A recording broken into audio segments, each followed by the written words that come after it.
Olá, acadêmico do curso de Teologia do CETEBARE, tudo bem? Graça e paz de Jesus, que alegria poder falar com você, falar o seu coração nessa noite, por meio da Santa Palavra de Deus. Estamos aqui para a nossa terceira aula da disciplina teológica de Antropologia, Hamartiologia e Soteriologia. As duas primeiras aulas nós dedicamos a nossa compreensão na antropologia bíblica, entendemos a origem do homem, a origem da alma, a unidade da raça humana, a natureza constitucional do homem, entendemos também a imagem e semelhança de Deus nos homens. Como consequência da transição da antropologia, nós temos a hamartiologia, essa disciplina da qual nós vamos estudar nesta aula, na próxima aula, e eu quero junto com você me aprofundar. Antes de você iniciar a sua meditação, antes de você iniciar a sua aula, por favor, ore a Deus, peça ao Senhor que te abençoe e te ajude na compreensão das Sagradas Escrituras. Amém? Aqui quem vos fala é o professor, pastor Pedro Henrique Tertulino, e eu estou com vocês aqui nesse momento. Então vamos lá.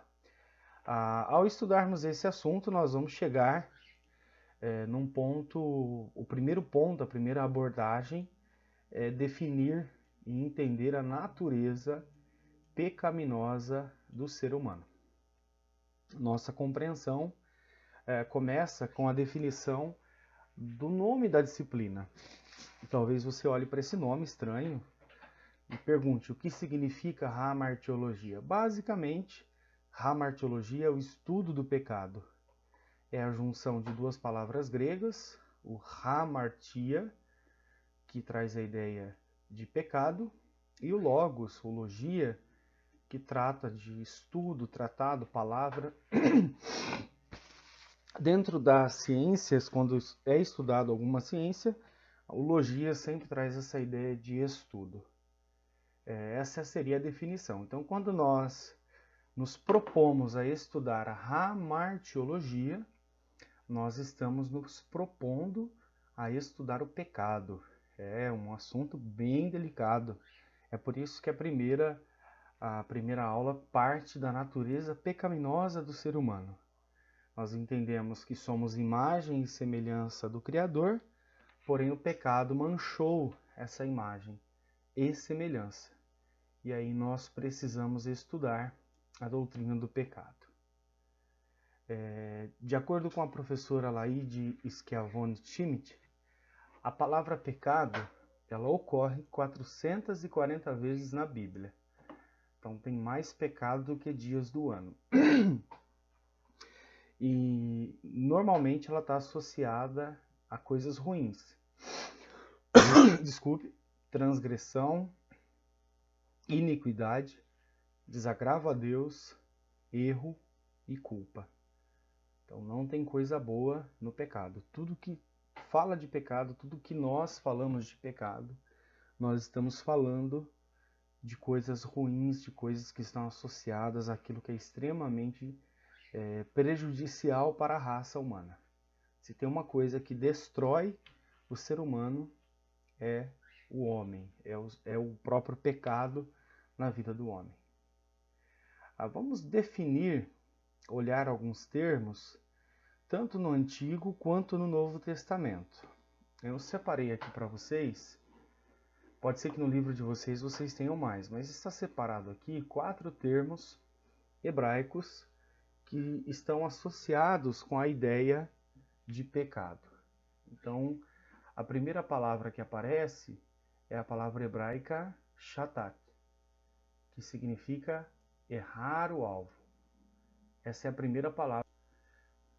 Esse termo shatat, em Êxodo, capítulo 32, verso 30, diz: No dia seguinte, Moisés disse ao povo: Vocês cometeram um pecado terrível, mas eu subirei outra vez ao monte e me encontrarei com o Senhor outra vez. Talvez eu consiga fazer expiação por este pecado. Esse termo, o errar o alvo, que é um dos principais termos que designam o pecado, ele nos leva à compreensão de que existe uma vontade de Deus revelada e quando o homem desobedece essa vontade, ele está errando o alvo. Então, para que exista esse pecado, você precisa ter a vontade de Deus esclarecida para que essa vontade seja desobedecida. No caso, o que aconteceu com os israelitas foi o culto ao bezerro de ouro.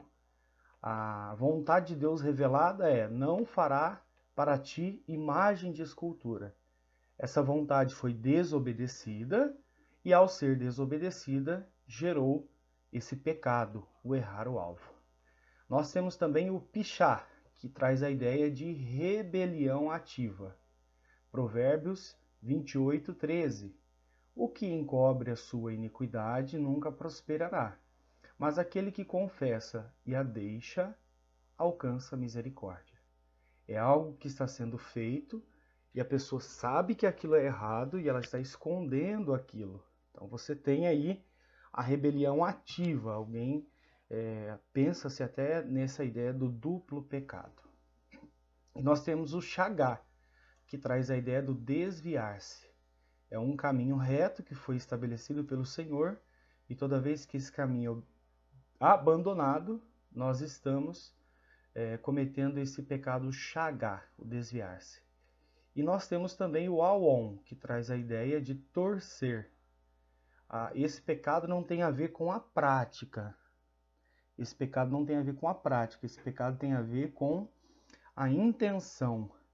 A viúva disse para Elias: você veio trazer ao meu rosto as minhas iniquidades. É aquele pecado que está dentro do coração. É quando a vontade de Deus é torcida dentro de nós. Então, esses termos são os mais comuns no Antigo Testamento, que, perceba, envolve tanto a ação, quanto a omissão, quanto a intenção, a ação contrária, a ação de rebeldia contra a vontade de Deus. Então, esses termos são os que nos definem pecado no Antigo Testamento. No Novo Testamento, nós temos essas palavras gregas. É importante lembrar: Antigo Testamento hebraico, Novo Testamento grego. Essas palavras, que estão principalmente nos escritos de Paulo, são as principais palavras que designam o significado de pecado no Novo Testamento. Nós temos hamartia. Perceba que o hamartia no Novo Testamento é semelhante ao shatat do Antigo Testamento. Ambos significam errar o alvo. Errar o alvo. Todos pecaram e destituídos estão da glória de Deus. Perceba que há uma vontade revelada, essa vontade foi desobedecida, isso faz com que o homem perca a sua participação naquilo que Paulo chama de glória de Deus. Nós temos a azebeia, que é a impiedade. Paulo disse em Romanos 1,18, assim Deus mostra do céu a sua ira contra todos que são pecadores e perversos, que por sua maldade impedem que a verdade seja conhecida. Nessa tradução que eu estou usando, a impiedade aqui é mostrada como perversidade. Mas na Almeida normalmente vai estar a impiedade.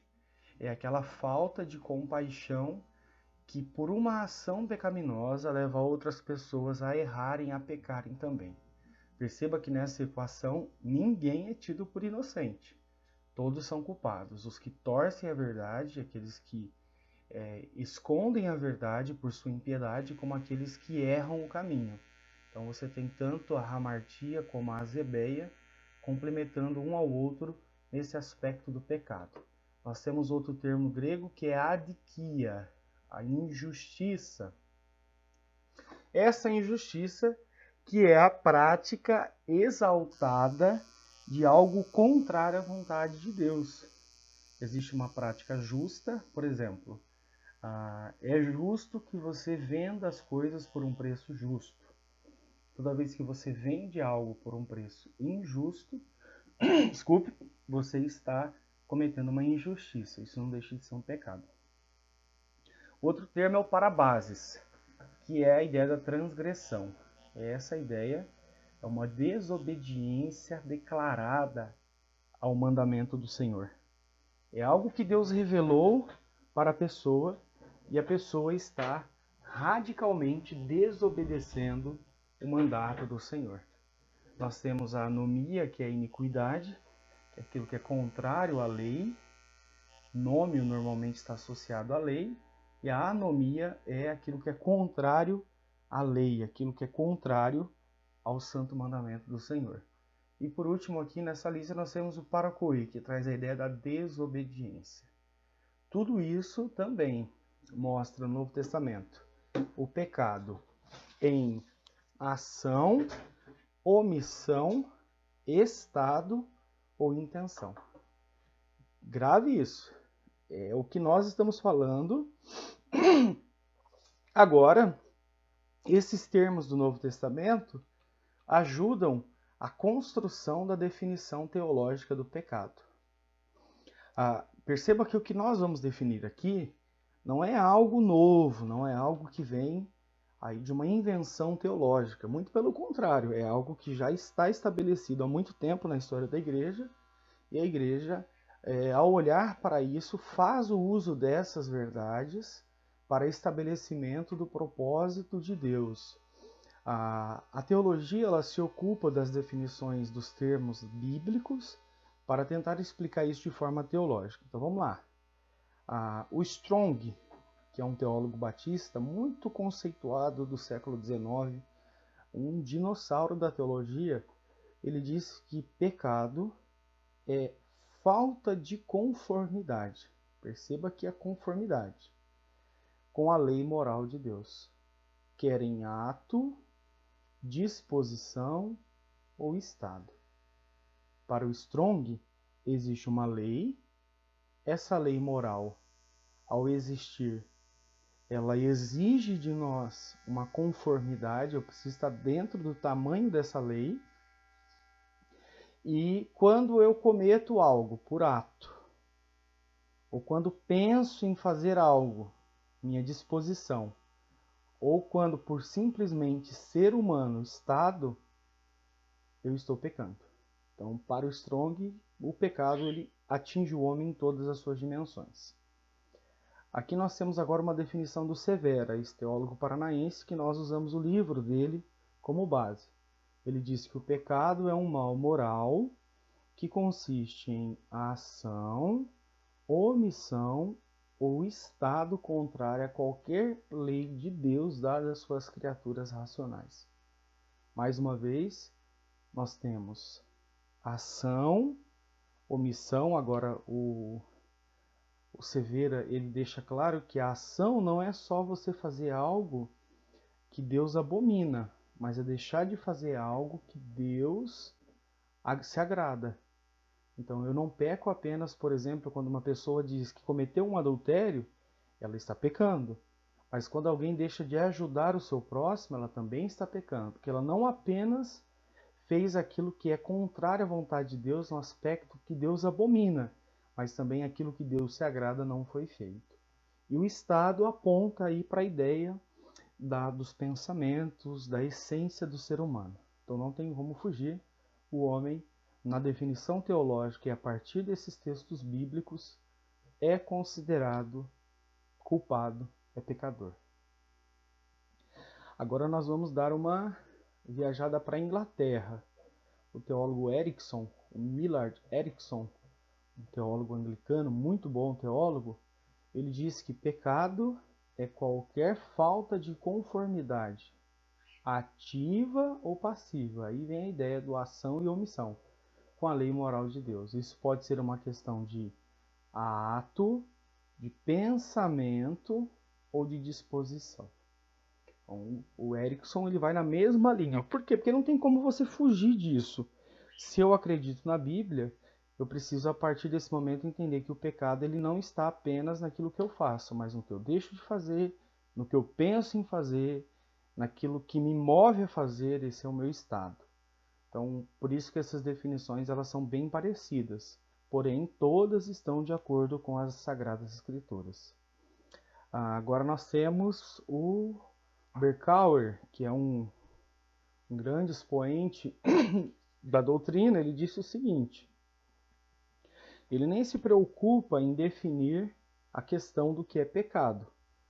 Ele se preocupa em nos levar à compreensão de que nós estamos comprometidos. Berkouwer diz: a queda jamais poderá ser adequadamente compreendida até que estejamos preparados para confessar nosso envolvimento pessoal nesse triste acontecimento. É mais ou menos assim: você não vai, em hipótese alguma, conseguir entender o que significa pecado se você não assumir a culpa do pecado.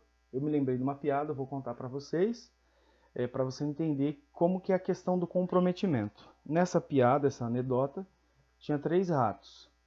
E eles começaram a competir quem era o mais corajoso. O primeiro disse que, ao ver uma ratoeira, ia lá, desarmava a ratoeira, fazia 3 flexões, comia o queijo e depois colocava a ratoeira armada. O outro falou: olha, nem te falo, eu vejo o veneno, eu vou lá, misturo com meu suco, tomo o suco envenenado e não morro. Aí o terceiro, para mostrar como ele era corajoso, disse: eu não vou nem ficar discutindo com vocês. Eu tenho um encontro marcado com uma gata daqui a pouco.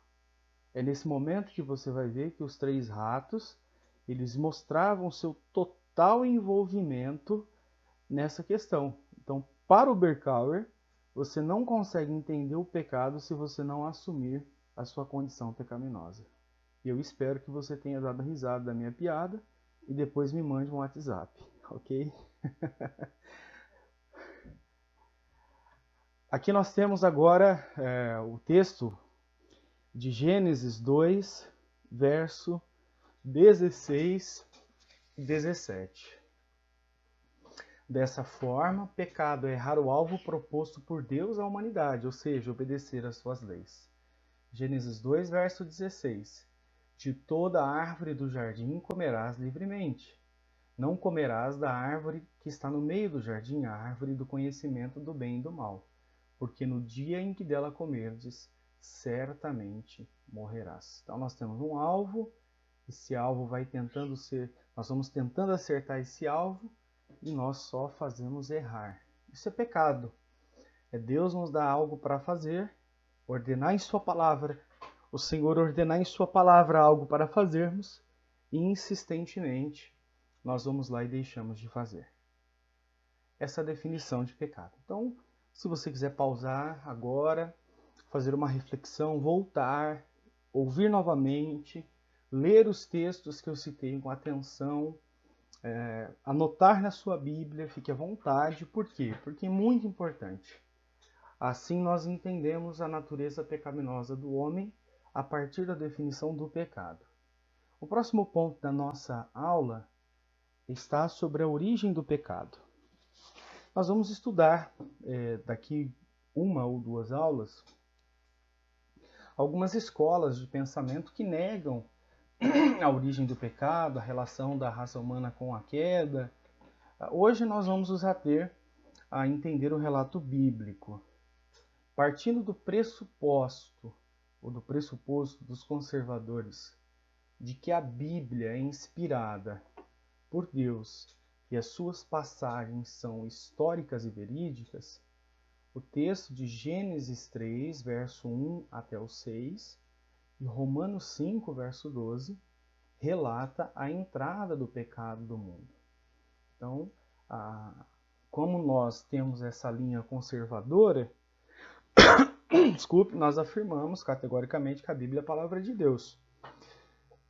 E por isso, preste atenção, nós partimos desse ponto de vista que, por ser a palavra de Deus, a origem do pecado deve ser relatada pela Bíblia.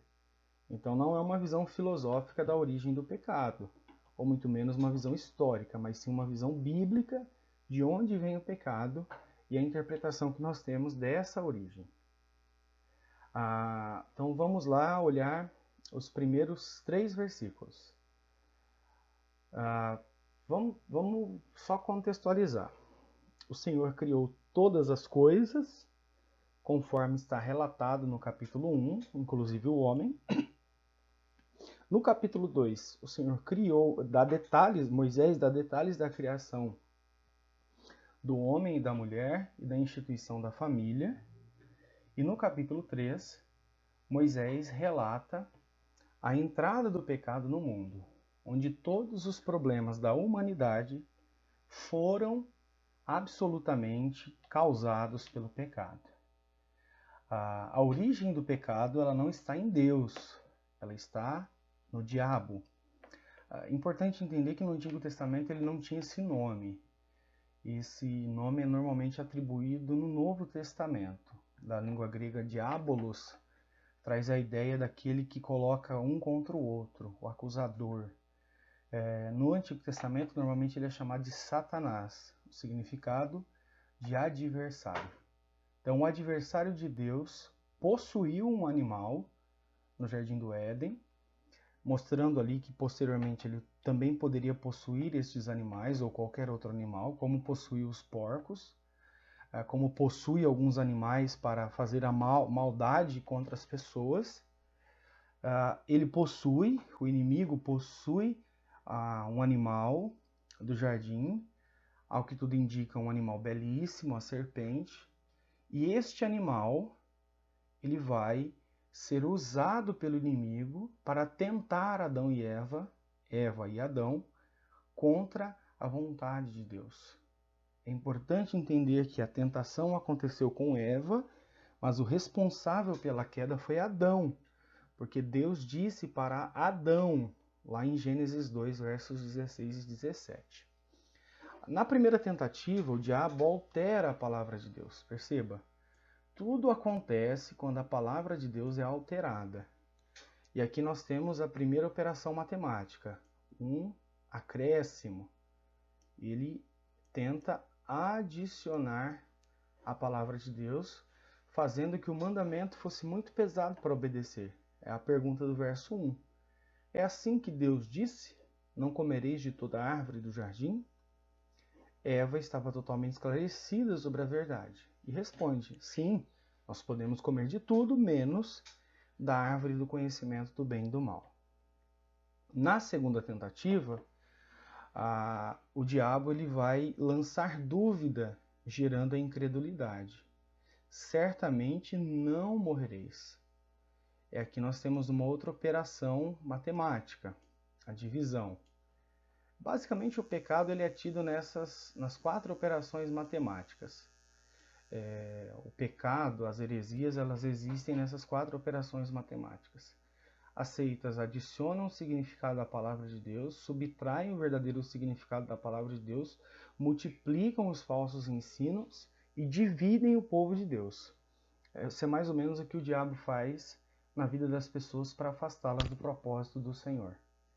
Na segunda tentativa, o que o diabo faz é lançar dúvida. Dúvida que é inimiga da fé. Por fé nós temos a ideia de confiança, de verdade, de solidez. E a dúvida já está ao oposto de tudo isso. Ao lançar dúvida, gerou a incredulidade no coração de Eva. O Senhor disse: se vocês comerem, vocês morrerão. O diabo disse: certamente não morrereis. E é nesse momento que a fé é substituída pela dúvida. Assim Eva tomou do fruto, comeu, deu ao seu marido, ambos comeram. Então a origem do pecado na tradição conservadora está aqui. O pecado começa aí. 2 coisas importantes. Do ponto de vista teológico, o pecado tem origem na incredulidade. Então nós só pecamos porque somos incrédulos. Porque se acreditássemos na palavra de Deus, nós não pecaríamos. Por exemplo, porque eu vou usar o exemplo mais uma vez do adultério. Por que as pessoas cometem adultério? Porque não creem no que está escrito. O que está escrito é: não adulterarás. Se o homem cresce no que está escrito, ele não praticava adultério. Então, do ponto de vista teológico, o pecado está sempre associado à incredulidade. Você pode fazer uma análise dos seus pecados. Tudo aquilo que nós cometemos de pecado está associado à nossa incredulidade. No primeiro pecado foi isso. O Senhor disse: você vai comer e vai morrer. O diabo disse: certamente não morrerás. O homem acreditou no diabo, não acreditou na palavra de Deus, pereceu. Do ponto de vista psicológico, o pecado é sempre um grande egoísmo. Por quê? Porque Eva sabia que tanto ela quanto Adão dariam origem à raça humana. E logo condenariam todos ao mesmo pecado, e sem falar que é um egoísmo para com Deus. O diabo disse, sereis como Deus. O fato é que Eva quis ser igual a Deus. Então, quando nós pensamos na questão horizontal do pecado, nós estamos sempre pensando nesse efeito psicológico da ideia do egoísmo. O pecado é sempre isso. Ninguém pensa no outro a cometer o pecado. Vou usar o exemplo do adultério, um exemplo crasso para que todos entendam. Ao cometer o adultério, o homem ou a mulher não pensa no marido ou na esposa que está sendo traída. Não pensa nos filhos que vão sofrer. Não pensa na igreja que vai sofrer. Não pensa no outro, no cônjuge do outro, que também vai sofrer. Então nós temos aí o pecado como um grande egoísmo. Isso traz aí a origem do pecado. Então nós entendemos hoje os termos que definem pecado no Antigo e no Novo Testamento, o significado teológico do pecado e a origem do pecado. E por fim, nós vamos olhar as consequências do pecado desde a queda. O Severo ele tem uma lista muito interessante sobre essas consequências. Primeiro, há uma separação entre o homem e Deus. A partir do momento que o homem pecou, ele foi expulso do Éden. O texto diz que aqueles que estão na carne não podem agradar a Deus. Efésios 2, verso 3 diz que nós estamos mortos em delitos e pecados. Então, há uma absoluta separação. O que nos faz estar longe de Deus é a nossa natureza pecaminosa. Algumas pessoas falam, eu nunca fiz nada de errado, por que Deus estaria longe de mim? Entenda que, independente de você ser uma pessoa piedosa, caridosa, dentro de si você carrega a semente do pecado e por isso você está afastado de Deus, assim como eu, e precisamos desesperadamente de Jesus Cristo. Corrupção da natureza humana. Em Gênesis capítulo 6, verso 5, diz que a terra estava corrupta, isso logo depois da queda.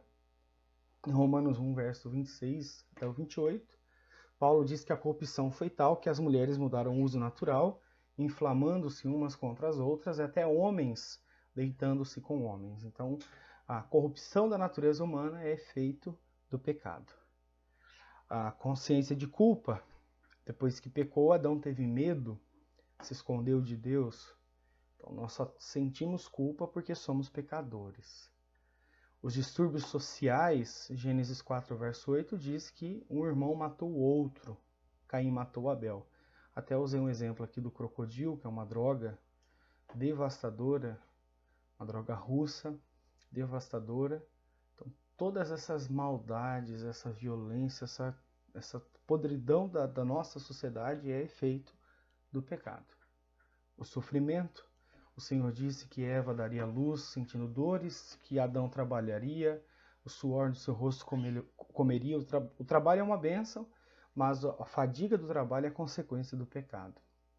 A morte espiritual, Paulo diz que o salário do pecado é a morte, o mesmo diz que todos estão mortos. A morte física, o Senhor disse que da mesma forma que Adão foi tomado do pó para o pó ele voltaria. Romanos deixa claro isso, que a consequência direta do nosso pecado é a morte. E por fim, a morte eterna, que é a separação eterna do homem para com Deus. Em suma, todos os homens são mortos espirituais e todos um dia enfrentarão a morte física. Se morto espiritual o homem vier a morrer fisicamente, ele enfrentará a morte eterna. O que pode mudar entre a morte espiritual e a morte física é a fé no Senhor Jesus. É isso que pode transformar. Mas essas são consequências do pecado. E nós poderíamos usar agora o exemplo da coronavírus, do Covid-19, essas pandemias, essa dor e sofrimento, tudo isso é consequência do pecado. Logo, o que nós entendemos é que nós não precisamos de uma boa política, nós precisamos de perdão dos pecados. Se houver perdão dos pecados, haverá restauração, com certeza. Usando aqui o Strong, aquele teólogo batista do século XIX, vamos concluir dizendo que o pecado de Adão é a causa e base da depravação, culpa e condenação de toda a posteridade. Simplesmente porque Adão e sua posteridade são um, e o pecado de Adão é o pecado da raça. Então, queridão, queridona, você é pecador, eu sou pecador, não pelos pecados que nós cometemos, mas por sermos descendentes de Adão e Eva. E só pecamos porque a nossa natureza é pecaminosa. Deus te abençoe, que nós possamos amar mais a Jesus, buscar mais a sua palavra. Espero vocês na próxima aula. Fiquem todos na paz do Senhor. Amém.